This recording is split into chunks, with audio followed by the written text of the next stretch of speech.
Hello friends, Banakam Mandana Namaste Namaskar, Bhagavad Gita from Mumbai, Muthu Baba in Kanyakumari. நேற்று சொன்ன மாதிரியே இன்னைக்கு market 100 point gap அப்பில் open ஆகணும் அப்படின்னா ஒரு 75 பாயிண்ட்ல ஓப்பன் ஆகி 23,745 23,716 லெவலில் ஒரு ஆஃப் அன் ஹவர் இருந்ததுக்கப்புறம் மேற்கொண்டு 23,795 ஹையில் போனோன்னா ஷார்ட்டிங் நிறைய ஆச்சுது. கீழே வந்து 23,740 23,720 23,740 50 லெவலில் கன்சல்டேட் ஆகிட்டு கடைசியாக 23,707 க்ளோஸ் ஆகி 91 பாயிண்டில் க்ளோஸ் ஆகிருக்கு. நேற்று வந்து பூரா ஷார்ட் கவரிங்கில் நடந்துகிட்டு இருந்திருக்கு. வெள்ளிக்கிழமை மேலே போச்சு, திங்கக்கிழமை ஷார்ட் ஆகிடுது, இன்னைக்கு வந்து ஷார்ட்டிங்கில் தான் இருக்குது. ஹையர் லெவலில் ஷார்ட்டிங் நடந்துகிட்டு இருக்கு. கன்சல்டேட்டட் சார்ட்டை பார்க்கும்போது நேற்று 23,825 க்ளோஸ் ஆகிருது. ரெசிஸ்டன்ஸு இதுக்கு மேலே போகிறது கஷ்டம், 790 இருக்கும் அப்படின்னா 95 கூட க்ளோஸ் ஆகிருக்கு. இன்னைக்கு கன்சல்டேட்டட் க்ளோஸ் ஆனது வந்து 23,705 க்ளோஸ் ஆகிருக்கு. அதாவது நேற்று க்ளோஸ் ஆனதை விட இன்னைக்கு ஒரு 120 பாயிண்ட் கீழே தான் க்ளோஸ் ஆகிருக்கு. மண்டே அன்னைக்கு வெள்ளிக்கிழமை 23,865 இருந்து நேற்று திங்கக்கிழமை 23,825, இன்னைக்கு செவ்வாய்க்கிழமை 23,705. அதாவது ஹையர் லெவலில் போக போக அது கீழே வந்துக்கிட்டு தான் இருக்குது. மேலே போனால் ஸ்டார்டிங்கு கீழே தான் வந்துக்கிட்டு இருக்கு. ஆக மொத்தத்தில் மார்க்கெட் வந்து டவுன் ட்ரெண்ட் தான் கண்டினியூ ஆகும். இனி அப் மூவ் இருந்தால் அது டெம்பரரியாக தான் இருக்கும். இப்போ நாளைக்கு பார்க்கும்போது எப்படி இருக்கும் அப்படின்னாக்கி இன்னையோட ஹை லெவல் வந்து 23,795 நாளைக்கு வர்றது கஷ்டம். இன்னைக்கு க்ளோசிங் வந்து 23,707 க்ளோஸ் இருக்குது. கன்சல்டேட்டட் வந்து ரொம்ப ஸ்ட்ராங் ரெசிஸ்டன்ஸாக இருக்குது 23,705. கூடியமான வரைக்கும் நாளைக்கு நிஃப்டி வந்து மேலே போகிறது 23,740 760 மேலே போகாது ரெசிஸ்டன்ஸ்.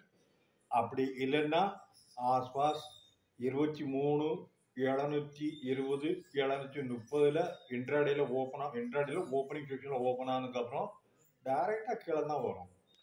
ரெசிஸ்டன்ஸ் யாருக்கே கொடுத்துட்டேன். சப்போர்ட் லெவல் நாளைக்கு வந்து 690 ரொம்ப ஈஸியாக வந்துடும். 23,660 640 620 590 வரைக்கும் சான்சஸ் இருக்குது. அதுக்கு கீழே போகாதுன்னு நினைக்கிறேன். ஏன் அப்படின்னாக்கி நேற்று வந்து லோ வந்து 23,551, வெள்ளிக்கிழமை லோ வந்து 23,540, வியாழக்கிழமை லோ வந்து 23,460 460 540 550 3 லைனை சேர்ந்தனால நாளைக்கு 560க்கு கீழே போகிறது கஷ்டம். 560 570 வரைக்கும் வரலாம். வந்தால் வாங்க. கீழே போச்சுன்னா ஏன் போச்சுன்னு யாரும் கேட்க முடியாது. ஓவரால் சொல்லும் போது up trend limited, down trend unlimited. இதுதான். என்ன இருந்தாலும் செகண்ட் வீக்கும் தேர்ட் வீக்கும் வச்சு தான் ஃபர்தர் ஃபோர்த் வீக் ஃபிஃப்த்து சொல்ல முடியும். 23,520 க்ளோசிங் பாட்டம் சைட். கீழே வந்து எவ்வளோ நேரம் போயிட்டு வரும். ரெசிஸ்டன்ஸ் லெவல் 23,360 கொடுத்துருக்குறேன். மேற்கொண்டு போகிறதா இருந்தால் 490 இன்ட்ரா லெவலில் போகலாம். அது எப்போ போகும் என்னங்க இந்த ரேஞ்சுக்குள்ளே தான் செகண்ட் வீக் எண்டிங்கும் தேர்ட் வீக் எண்டிங்கும் இருக்கும். வேறு எங்கேயும் போகாது. பேங்க் நிஃப்டி நான் அதே மாதிரி சொன்ன மாதிரி 50,000க்கு கீழே நேற்று க்ளோஸ் ஆகிருக்கு. 49,927 என்னமோ க்ளோஸ் ஆகிருக்கு. இன்னைக்கு ஒரு 50,061 ஓப்பன் ஆகிருக்கு. ஹை வந்து 444, லோ வந்து 49,969. ஆக க்ளோசிங் ஆனது வந்து 50,200. நேற்று க்ளோஸ் ஆனதை விட மேலே தான், நேற்று லோ ஆனதோட இன்னைக்கு மேலே தான் இதாக இருக்குது. ஒரு 200 பாயிண்ட் ப்ளஸில் க்ளோஸ் ஆகிருக்கு. அதே மாதிரி கன்சல்டேட்டிவ் பேங்க் நிஃப்டியை பார்க்கும்போதுமே 50, 170, 50, 105 வரைக்கும் சப்போர்ட்டுகள் வரலாம். ஏன்னா கன்சல்டேட்டட் வந்து 50, 170 க்ளோஸ் ஆகிருக்கு. அது வந்து நாளைக்கு உங்களுக்கு 170, 50, 105 சப்போர்ட் வரும். ஏன்னா இன்னைக்கு க்ளோஸ் ஆனது வந்து 50, 202. மேற்கொண்டு மேலே போகிறது வந்து என்ன போகுனாகி 50,360, 50,460, 50,590 வரைக்கும் போகிறதுக்கு சான்சஸ் நிறைய இருக்குது. போனால் கீழே தான் வரும், மேலே போகாது. நிஃப்டியும் சரி பேங்க் நிஃப்டியும் சரி upside limited, down side unlimited. இப்படி இருந்தாலும் ஒன்லி ட்ரேடிங் மார்க்கெட் தான். 3rd வீக் 4th வீக் சொன்ன மாதிரி தான் நடக்கும். ஃபஸ்ட்டு பிப்ரவரியில் ஜென்ரல் பட்ஜெட் இருக்குது. ஜென்ரல் பட்ஜெட்டுக்கு 4th வீக் வந்து 30ஆம் தேதி செட்டில்மெண்ட் இருக்குது. நிஃப்டி 31 வெள்ளிக்கிழமை, 1ஆம் தேதி சனிக்கிழமை பட்ஜெட் இருக்குது. அதனால் வெள்ளிக்கிழமை மார்க்கெட்டு டவுன்லையும் க்ளோஸ் ஆகலாம், மேலேயும் க்ளோஸ் ஆகலாம். 31 ஜனவரி பட்ஜெட் முடிஞ்சது. அதுக்கு அப்புறம் வர்றது வந்து மார்ச், பிப்ரவரி 2 லீவு, ஞாயிற்றுக்கிழமை 3ஆம் தேதி ஓப்பன் ஆகும்.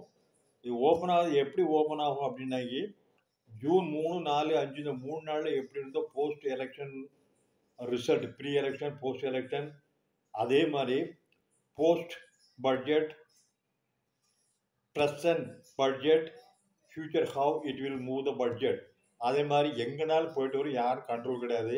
Please stay away market 31st up to 3rd February. Okay, thank you. Follow chart movement intraday consulted for positional 1 to 2 to 3 days. You are the winner. Okay, thank you. Foreign institution current மார்க்கெட்டில் 1490 கோடி ரூபாய் விற்றுருக்குறாங்க. டொமஸ்டிக்கு 1615 கோடிக்கு வாங்கியிருக்கிறாங்க. Foreign index ஃபியூச்சரில் 35 கோடிக்கு விற்றுருக்குறாங்க. Index ஆப்ஷனில் 18,112 கோடிக்கு விற்றுருக்குறாங்க. Stock ஃபியூச்சரில் 4,403 கோடி வாங்கியிருக்கிறாங்க.